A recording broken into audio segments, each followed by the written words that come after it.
Have you ever made a split-second decision that completely changed the trajectory of your entire existence? I'm not talking about choosing a college major or accepting a job offer. I'm talking about the kind of decision that divides your life into a clear before and after, the kind that makes you question whether you were guided by instinct, divine intervention, or pure insanity.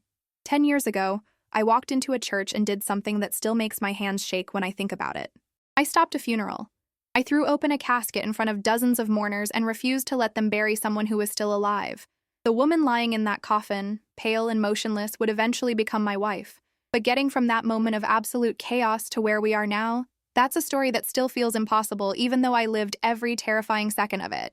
My name is irrelevant to this story, but what happened that spring morning changed everything I thought I knew about trust, love, and how far people will go to hide their darkest secrets. I need you to understand something before I continue. I'm not a hero. I'm not someone who goes looking for trouble or has some supernatural ability to sense danger. I'm just an ordinary person who happened to be in the right place at exactly the right time, or maybe the wrong place depending on how you look at it. That morning started like any other Saturday. I had planned to sleep in, maybe catch up on some reading, perhaps meet friends for lunch later. The weather was beautiful. One of those perfect spring days where the air smells like fresh beginnings and everything feels possible. I had no idea that within hours I would be at the center of the most surreal and horrifying situation of my life. I remember I was driving through the old part of town, taking a shortcut to avoid the highway construction, when I noticed the church. It was a small traditional building with a white steeple, the kind you see in paintings of quaint American towns. There were cars parked outside, black town cars and sedans lined up in that somber formation that immediately tells you there's a funeral happening. I wouldn't have given it a second thought. I would have driven right past like any reasonable person, except for what I saw next. A man was standing outside the church entrance, and he was smiling.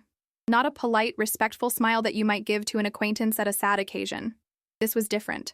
It was a smile of satisfaction, almost of triumph. He was checking his watch repeatedly and looking toward the church doors, with an expression that made something deep in my gut twist uncomfortably. I slowed down without really meaning to, my foot easing off the gas pedal as my brain tried to process what felt so wrong about this scene. The man was well dressed in a dark suit, probably in his 50s, with salt and pepper hair slicked back in a way that looked more calculating than professional. He pulled out his phone and made a call, turning away from the church, and even from across the street in my car. I could see the tension in his shoulders, the way he gestured sharply as he spoke. Something about his body language screamed wrongness, screamed danger, screamed that whatever was happening in that church was not what it appeared to be. I should have kept driving. Every rational part of my brain was telling me to mind my own business, to not get involved in something that had nothing to do with me, but I couldn't shake the feeling that was crawling up my spine like ice-cold fingers. I've learned to trust my instincts over the years, those quiet whispers that warn you when something isn't right, and in that moment, every instinct I had was screaming at me to pay attention. I pulled over and parked my car about half a block away, still watching the man outside the church. He finished his call and went back inside, that disturbing smile still playing at the corners of his mouth. I sat there in my car, gripping the steering wheel, having an internal debate that probably lasted less than 2 minutes but felt like an eternity. What are you doing? I asked myself. This is crazy. You don't even know these people. It's a funeral. People are grieving, and you're going to what? Walk in there and make a scene based on a bad feeling? But that feeling wouldn't let go. It was like a hook buried deep in my chest, pulling me toward that church with an urgency I couldn't explain or ignore. I thought about all the times in my life when I had ignored my instincts and later regretted it. The job I took despite the red flags during the interview that turned into a nightmare. The relationship I stayed in even though I knew deep down it was wrong. The friend I trusted who eventually betrayed me. Every time there had been that same quiet voice trying to warn me, and every time I had chosen to be reasonable, to be rational, to not rock the boat. And every time I had paid the price for ignoring what I knew to be true on a level deeper than logic. I made a decision in that moment that would change everything. I got out of my car and started walking toward the church. My heart was pounding so hard I could feel it in my throat. My palms were sweating and my legs felt unsteady beneath me.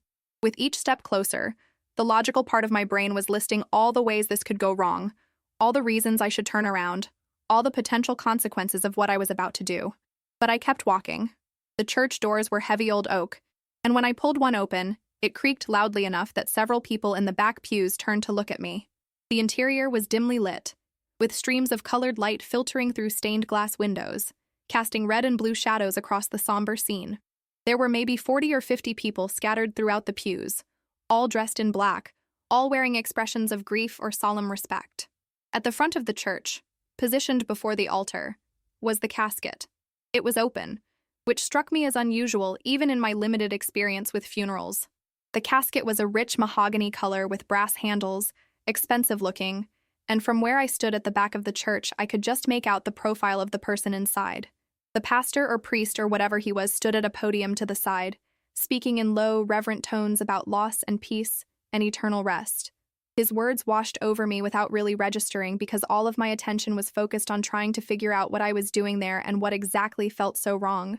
I started walking slowly down the center aisle, trying to look like I belonged there, like I was just another mourner arriving late.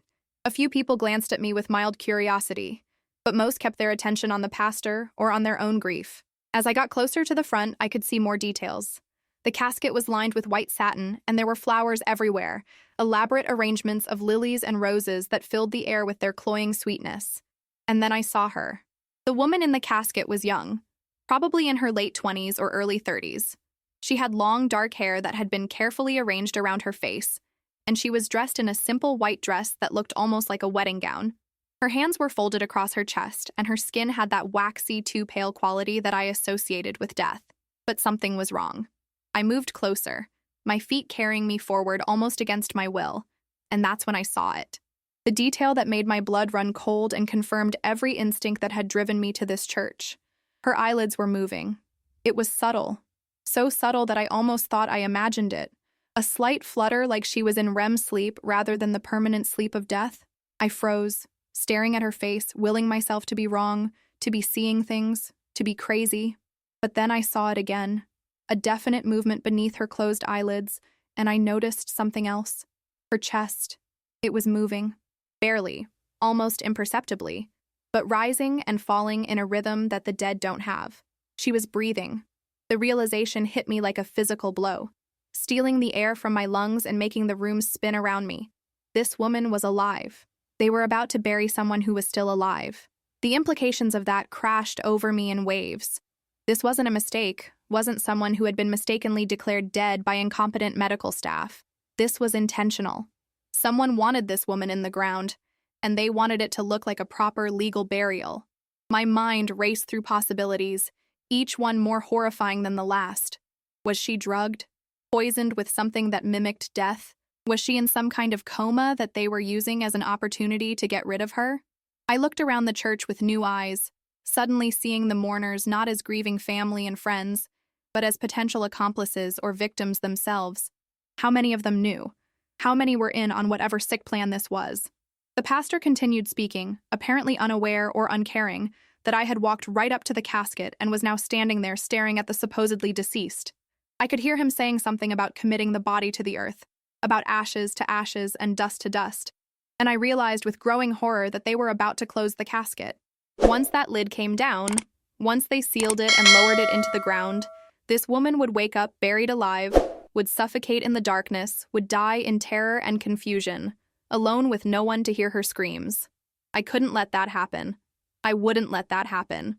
But what was I supposed to do? I looked at the faces around me, at the man I had seen outside who was now sitting in the front pew with that same disturbing smile, at the pastor who was reaching toward the casket lid, at the various mourners who sat in their pews waiting for this ceremony to conclude. If I spoke up, if I made a scene, would anyone believe me?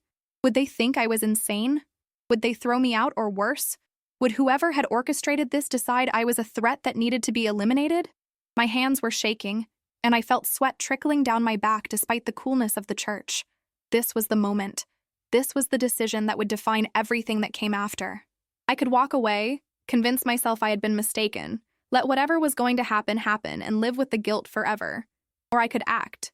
I stepped forward and grabbed the pastor's arm just as his hand touched the casket lid.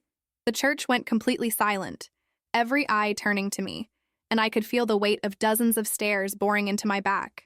The pastor looked at me with a mixture of shock and indignation, his mouth opening to say something, probably to demand to know what I thought I was doing interrupting such a solemn occasion.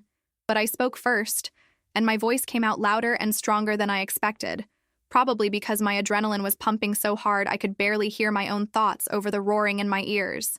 "She's alive," I said, and those two words hung in the air like a bomb waiting to explode. "She's breathing. This woman is not dead." The reaction was immediate and explosive. Several people gasped, someone screamed, and the man from outside jumped to his feet with a look of fury on his face that confirmed everything I suspected. The pastor stammered something about how dare I disrupt this service, how I must be mistaken, how I needed to leave immediately. But I didn't move. I kept my hand on that casket lid, preventing anyone from closing it, and I looked directly at the man who had been smiling outside. "I saw you," I said, my voice steady despite the terror coursing through my veins. "I saw how happy you looked. This isn't a funeral. This is a murder." The church erupted into chaos. People were shouting, some trying to grab me and pull me away from the casket, others demanding to know what was happening, still others insisting that I was disturbed and needed to be removed. Through it all, I kept my focus on the woman in the casket, watching her face, looking for any sign that I hadn't imagined those subtle movements. And then, as if responding to all the commotion, to the noise and chaos swirling around her, her eyelids fluttered again, more visibly this time. Her lips parted slightly, and I heard it. A soft, barely audible sound that might have been a moan or a breath, or an attempt to speak. "She is alive," I shouted over the noise, pointing at her face. "Look at her. She's trying to wake up." Several people pushed forward to look, and I saw the exact moment when they noticed what I had seen, when their expressions changed from anger or confusion to horror and disbelief. The pastor, to his credit or perhaps his terror, leaned over the casket with wide eyes, his hand going to the woman's neck to check for a pulse. His face went white, and he stumbled backward, making the sign of the cross with trembling hands. The man I had identified, the one who had been smiling, made a move toward the exit, but several other mourners blocked his path, their grief suddenly transforming into rage as they began to understand what had almost happened. Someone pulled out their phone and called 911, and I heard the words police and ambulance and attempted murder floating through the chaos. My legs gave out, and I sat down hard on the steps leading up to the altar, my whole body shaking with the aftermath of adrenaline and shock. I had done it. I had actually done it. I had stopped them from burying this woman alive. But now what? Who was she? Why did someone want her dead? And what had they done to her to make her appear deceased? The next hour was a blur of police officers and paramedics, of questions being asked and statements being taken, of the woman being carefully lifted from the casket and rushed to the hospital on a stretcher with an oxygen mask over her face. I watched them take her away, still not quite believing what had just happened, still processing the fact that I had walked into a random church on a random Saturday morning and prevented what would have been one of the most horrific deaths imaginable. The police separated all of the mourners, taking names and contact information, clearly treating this as a crime scene. The man I had identified was placed in handcuffs, along with two other men who had tried to help him leave. They were reading him his rights, and I heard the words conspiracy to commit murder and attempted murder and fraud. I later learned that his name was Robert Marsh, and he was the woman's stepfather. The woman I saved, I didn't even know her name yet, was named Sarah. Sarah Marsh. And the story of why her stepfather had tried to have her buried alive, why her own family had been complicit in what should have been her murder, was darker and more twisted than anything I could have imagined. Have you ever been in a situation where your instincts told you something was wrong even when everything looked normal on the surface? That ability to sense danger or deception, that's something we all have but so often ignore. Comment below if you've ever had a moment when trusting your gut saved you or someone else from disaster. The police asked me to come down to the station to give a full statement, and I spent the rest of that Saturday recounting every detail I could remember. How I had been driving through the neighborhood, how I had seen Robert Marsh outside the church looking too pleased with himself, how something about the whole scene had felt wrong in a way I couldn't articulate but couldn't ignore. The detective assigned to the case, a woman named Detective Rivera who had sharp eyes and an intensity that made me think she didn't miss much, listened to everything I said without interruption. When I finished, she leaned back in her chair and studied me with an expression I couldn't quite read. "You know you probably saved that woman's life," she said finally. "Whatever they gave her, we won't know until the hospital runs tests. But she was definitely drugged with something designed to slow her vital signs to the point where she appeared dead. If they had buried her, she would have woken up in that coffin with no way out. She would have suffocated within hours, maybe less. The image that created in my mind was so horrifying that I felt physically ill. I kept thinking about Sarah. about what it would have been like to wake up in complete darkness, trapped in a confined space, unable to move or breathe or scream for help. The terror of that, the absolute nightmare of that scenario, made me glad I had trusted my instincts even when it meant looking crazy in front of a church full of people. Detective Rivera explained what they knew so far, which wasn't much but was enough to paint a disturbing picture. Sarah Marsh had been wealthy, very wealthy, having inherited a substantial fortune from her late mother, who had died about 5 years earlier. Her stepfather, Robert, had been the executor of her mother's estate, but the bulk of the money had been placed in a trust for Sarah, with Robert receiving only a modest allowance for his role as trustee until Sarah turned 35. That birthday was coming up in just a few months, at which point Sarah would gain full control of her inheritance, and Robert would lose his access to the money entirely. It didn't take a genius to figure out the motive. Robert needed Sarah dead before she turned 35. If she died, the money would revert to him as her closest living relative. But it couldn't look suspicious. It had to appear natural, or at least explainable. So he had come up with a plan that was as brilliant as it was evil. Detective Rivera told me that based on their initial investigation, Robert had been slowly poisoning Sarah for months with small doses of a substance that mimicked various illnesses. Sarah had been getting progressively sicker, seeing doctors who couldn't figure out what was wrong with her, being dismissed as anxious or stressed or possibly hypochondriac. Then, 2 days before the funeral, Robert had given her a massive dose of something. They suspected a combination of sedatives and a paralytic agent that put her into a state that closely resembled death. He had called 911, performed CPR badly enough to be believable but not effectively enough to actually help her, and when the paramedics arrived, she had no detectable pulse or respiration. Given her recent medical history and her apparent cardiac arrest, the paramedics had declared her deceased at the scene. There would have been an autopsy eventually, which might have revealed the truth, but Robert had rushed the funeral arrangements, claiming it was what Sarah would have wanted, claiming that she had always said she wanted to be buried quickly in the family plot next to her mother. He had paid for expedited processing of the death certificate and had organized the funeral for just 2 days after her supposed death, probably hoping to have her in the ground before any thorough examination could be conducted. It was only luck, or fate, or divine intervention, whatever you want to call it, that had brought me driving down that street at exactly the right moment to see Robert's satisfied smile and feel that instinctive wrongness that made me stop. I left the police station that evening feeling exhausted and overwhelmed, my mind spinning with everything I had learned. I drove home in a daze, kept replaying the moment when I had grabbed the pastor's arm, kept seeing Sarah's face in that casket, kept wondering what would have happened if I had decided to mind my own business and keep driving.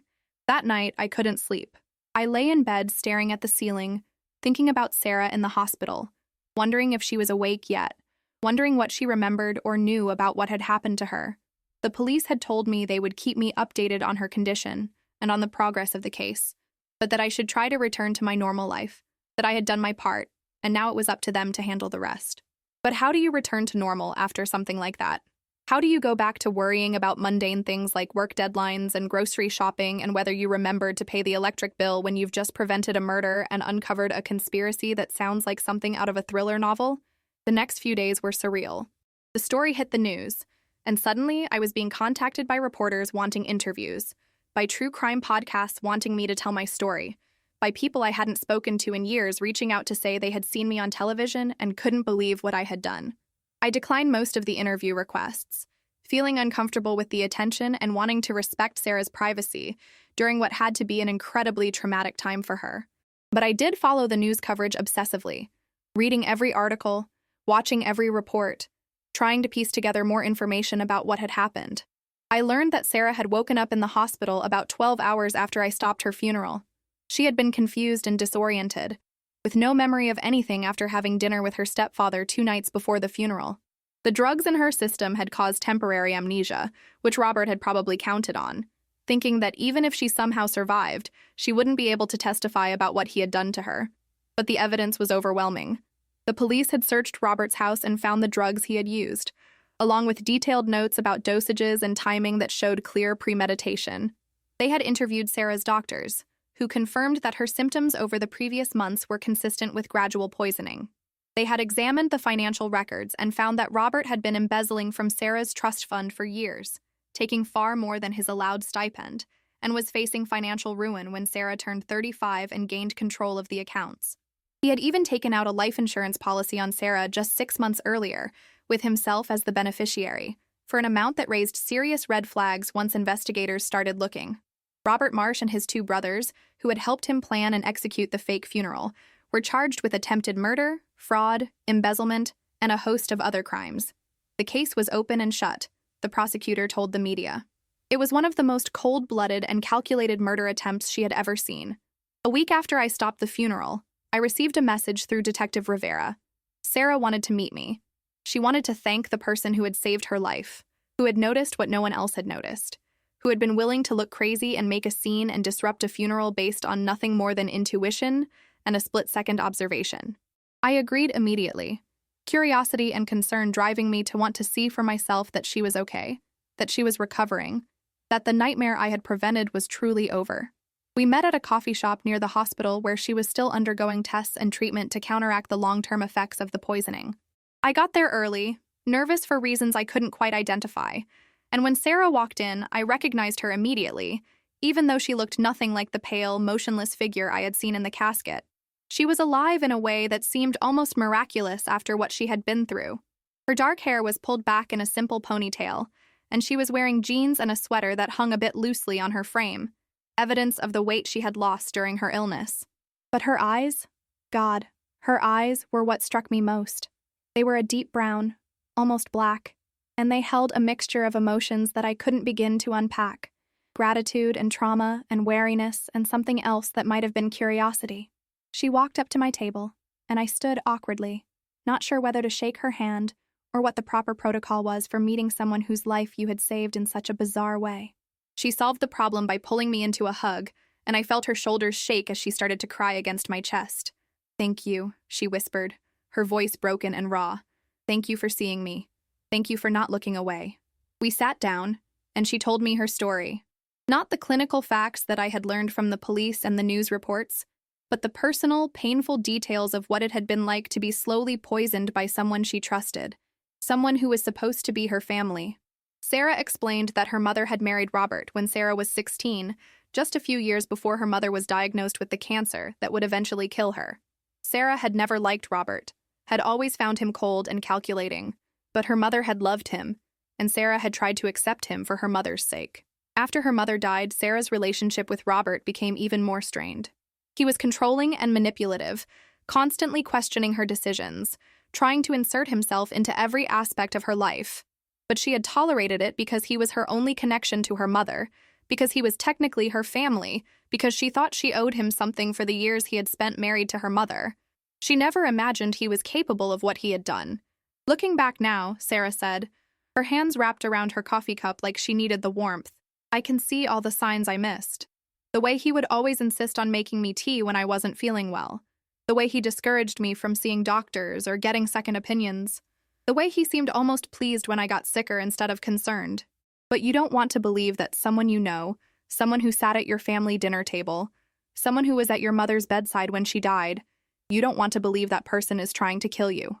I listened to her talk, and I felt a deep sense of anger on her behalf at the betrayal she had experienced, at the violation of trust that went beyond the physical attempt on her life. Robert hadn't just tried to kill Sarah for money. He had systematically destroyed her sense of safety and security over months, had made her doubt her own body and mind, had isolated her from potential help by making her medical complaints seem baseless. It was psychological torture on top of the physical poisoning, and the scars from that, I could see, would take much longer to heal than her body would. We talked for hours that first day, long after our coffee had gone cold, long after the cafe staff had started giving us pointed looks about taking up the table. Sarah wanted to know everything about that morning, about what had made me stop, about what I had seen that no one else had noticed. I tried to explain the feeling I had gotten, that instinctive sense of wrongness, but words felt inadequate to describe something so visceral and inexplicable.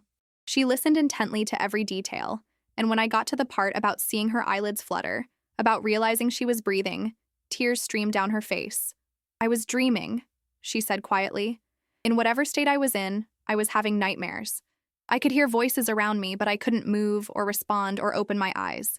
I remember feeling like I was drowning, like I couldn't get enough air, and I was trying so hard to wake up, to make someone understand that I was still there. And then suddenly there were hands on me, and light, and noise, and I was being moved, and I couldn't understand what was happening, but I knew somehow that I was safe. That conversation was the beginning of something I never could have anticipated. Sarah and I started meeting regularly, first just to talk through what had happened and help her process the trauma. But gradually our conversations expanded beyond that terrible day to encompass our lives, our interests, our hopes and fears and dreams. I learned that Sarah was a painter, that before her illness had taken over her life, she had been working on a series of landscapes that explored themes of isolation and connection. I learned that she loved old movies, especially film noir, and that she had a weakness for terrible puns that made me groan and laugh at the same time. I learned that she was incredibly intelligent and surprisingly funny, with a dark sense of humor that helped her cope with the darkness she had experienced. And she learned about me too. About my somewhat boring but stable life, my work in accounting that paid the bills but didn't exactly set my soul on fire, my small circle of close friends, my love of hiking and photography, my habit of rescuing stray cats despite being allergic to them. We found common ground in unexpected places, and our friendship deepened in a way that felt natural and inevitable. I started accompanying Sarah to her medical appointments, partly because she was still nervous about being alone with people she didn't know well, even doctors, and partly because I wanted to support her through her recovery. The doctor said she was incredibly lucky, that the drugs Robert had used could have caused permanent organ damage or neurological problems, but that she seemed to be bouncing back remarkably well.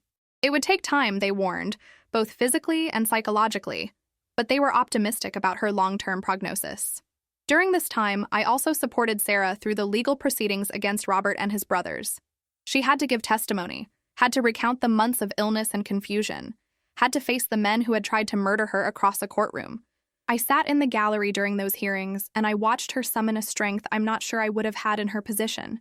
She spoke clearly and calmly about what had been done to her, never breaking down even when the defense attorneys tried to suggest she was exaggerating or misremembering, that perhaps Robert had made a tragic mistake rather than a calculated murder attempt. The jury didn't buy it. Robert Marsh was convicted on all counts and sentenced to 30 years in prison. His brothers received lighter sentences for their roles as accomplices, but they would both be spending significant time behind bars as well. When the verdict was read, Sarah reached over and squeezed my hand, and I felt the tremor of relief and vindication running through her. As Sarah's physical health improved and the legal case concluded, she started trying to rebuild her life. She sold the house she had shared with her mother and Robert, unable to bear living in a place with so many painful associations. She threw herself back into her painting with an intensity that was almost frightening, creating piece after piece that dealt with themes of resurrection and survival and the fine line between life and death. Her work was powerful and haunting, and when she finally felt ready to show it, a local gallery immediately offered her a solo exhibition. I went to the opening of that exhibition, and I stood in front of a painting titled "The Space Between" that showed a figure suspended in darkness with a single thread of light reaching down toward them. Sarah came up beside me and said quietly, "That's what it felt like. Being trapped between life and death, being aware but unable to communicate. And then suddenly there was you, pulling me back to the light." I didn't know what to say to that. The weight of what I had done, the life I had saved, still feeling too big and significant for me to fully comprehend. But I was starting to realize something else too, something that had been growing in me slowly over the months since that terrible morning in the church. I was falling in love with Sarah. It wasn't something I had planned or expected. If someone had told me on that Saturday morning when I stopped her funeral that I would eventually develop feelings for the woman I saved, I would have thought they were insane. But spending time with her, getting to know the person behind the trauma, seeing her strength and humor and resilience, watching her rebuild herself after everything she had been through, how could I not fall in love with her? But I was terrified to say anything. Sarah was still healing, still processing the betrayal and trauma she had experienced. The last thing she needed was for the person who had saved her, who had become her friend and confidant and support system, to complicate things with romantic feelings. What if she felt obligated to reciprocate because of what I had done? What if she thought I had befriended her with ulterior motives? What if my confession of feelings pushed her away when she needed me most? So I kept quiet, content to be her friend, to be present in her life in whatever capacity she needed, to support her recovery without adding my own desires to her burden. I told myself it was enough just to be near her, just to know she was alive and safe and healing. I told myself that my feelings didn't matter compared to her well-being. Months passed, and we continued spending time together several times a week. Sometimes we would go to museums or galleries, Sarah educating me about art history and technique while I provided what she teasingly called the perspective of an uncultured accountant. Sometimes we would cook dinner together at her new apartment, experimenting with recipes and usually making a mess while laughing at our culinary failures. Sometimes we would just sit in comfortable silence, her painting while I worked on editing photographs from my latest hiking trip, content in each other's presence without needing to fill every moment with conversation. It was during one of these quiet evenings that Sarah put down her paintbrush and said my name in a tone that made me look up immediately. "We need to talk," she said, and my heart sank because those 4 words never preceded anything good. I thought she was going to tell me that she needed space, that my presence was preventing her from truly moving forward, that she appreciated everything I had done, but it was time for us to go our separate ways. Instead, she said, "I'm in love with you, and I need to know if you feel the same way because this uncertainty is killing me." I stared at her, my brain trying to process what I had just heard, wondering if I had somehow misunderstood or if this was some kind of elaborate joke. But Sarah's face was serious, her dark eyes watching me with a vulnerability that took my breath away. She continued talking, words spilling out in a rush like she had been holding them back for too long. "I know it's complicated," she said.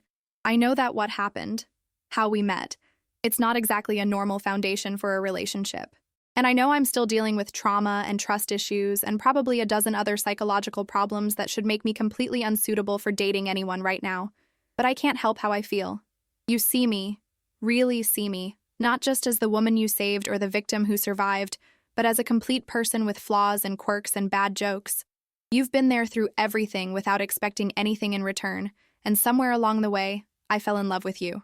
So I need to know if I'm alone in this, or if you feel it too." I crossed the space between us and kissed her, pouring everything I had been feeling for months into that kiss. And when we finally pulled apart, I was smiling so wide my face hurt. "I've been in love with you for months," I told her. "I was just too afraid to say anything because I didn't want to pressure you or complicate your healing or make you feel like you owed me anything because of what happened." Sarah laughed, a sound of pure relief and joy that I had never heard from her before. "So we've both been idiots," she said. And I nodded in agreement because yes, we absolutely had been. That was the beginning of our relationship, unconventional in its origins but surprisingly normal in its progression. We dated like any other couple, going to movies and restaurants, having our first fight over something stupid like where to hang a piece of art, making up and learning how to communicate better. Sarah continued therapy to work through her trauma, and I supported her through the difficult days when memories or triggers would surface unexpectedly. I introduced her to my friends and family, who were initially skeptical about the circumstances of how we met but who quickly came to love Sarah for who she was. She introduced me to the few family members she had who hadn't been involved in Robert's plot, distant cousins and her mother's old friends who were overjoyed to see her not just alive but thriving. About a year and a half after I stopped her funeral, I proposed to Sarah. We were hiking in the mountains, something we had started doing together, combining my love of nature photography with her need to feel alive and free and connected to the world. We reached a summit at sunset, and the view was spectacular.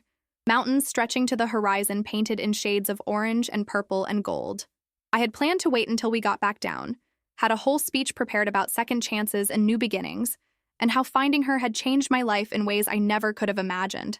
But standing there watching Sarah's face as she took in the beauty of the moment, seeing the pure happiness and peace in her expression, I couldn't wait. I pulled out the ring and proposed right there on the mountain, and she said yes before I even finished asking the question. We got married 6 months later in a small ceremony with just close friends and family. Sarah wore a dress that was nothing like the white gown she had been buried in, choosing instead a deep blue that matched the sky and her favorite painting. We wrote our own vows, and when Sarah promised to spend her second chance at life loving me, there wasn't a dry eye in the room. That was 5 years ago. Now, as I write this, I'm sitting in the living room of the house we bought together, and I can hear Sarah in her studio upstairs, probably covered in paint and completely absorbed in whatever piece she's working on. We have 2 cats, both rescues, both of whom I'm allergic to but love anyway. We have a life that is beautifully ordinary most of the time, filled with mundane arguments about whose turn it is to do dishes and weekend trips to visit family and quiet evenings watching movies on the couch.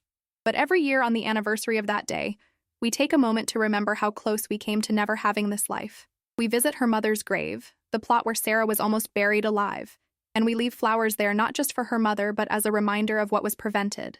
It's bittersweet, acknowledging the trauma and pain that brought us together while celebrating the life and love that came from it.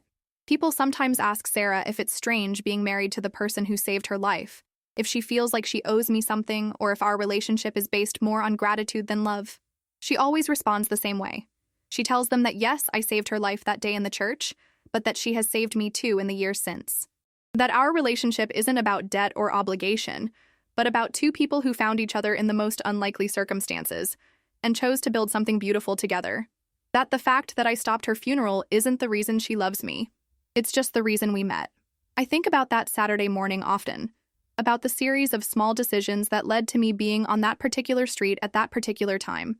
If I had taken the highway instead of the shortcut, if I had looked away from Robert's smile instead of letting it bother me, if I had listened to the logical part of my brain that said to mind my own business instead of trusting my instincts, any one of those different choices would have led to Sarah being buried alive, would have meant we never met, would have resulted in a completely different life for both of us. It makes me believe in something bigger than coincidence, in the idea that sometimes we're put in certain places at certain times for reasons we can't understand but shouldn't question. This story, our story, it's not just about the dramatic moment when I stopped a funeral.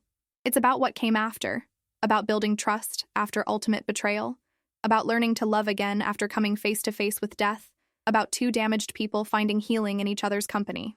It's about the power of instinct, about listening to that voice inside that tells you when something is wrong, even when you can't explain why. It's about second chances, both for Sarah, who literally got a second chance at life, and for me, who found a love and purpose I didn't know I was missing.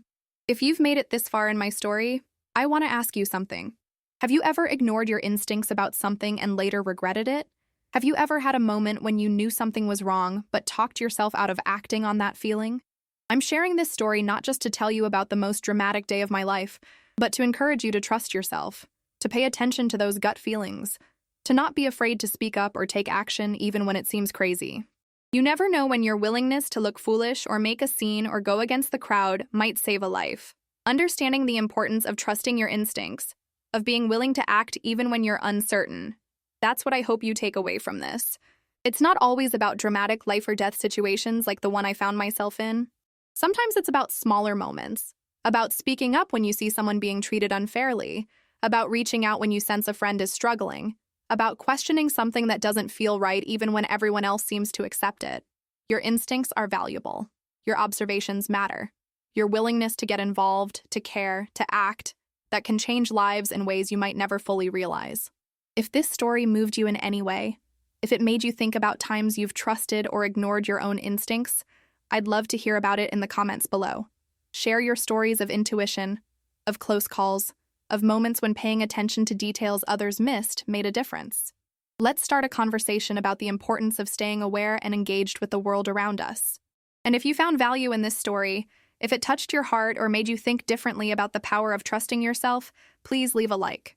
It helps more people discover this story and hopefully encourages them to trust their own instincts when it matters. Subscribe to I Live to Tell for more incredible true stories of survival, second chances, and the unexpected moments that change everything. Hit that notification bell so you never miss a story that might inspire you to see the world a little differently. Sarah and I are proof that even the darkest moments can lead to unexpected light, that tragedy can transform into triumph, and that sometimes the most important thing you can do is simply pay attention and care enough to act. Thank you for listening to our story, for taking this journey with us, and for being part of a community that believes in the power of human connection and compassion.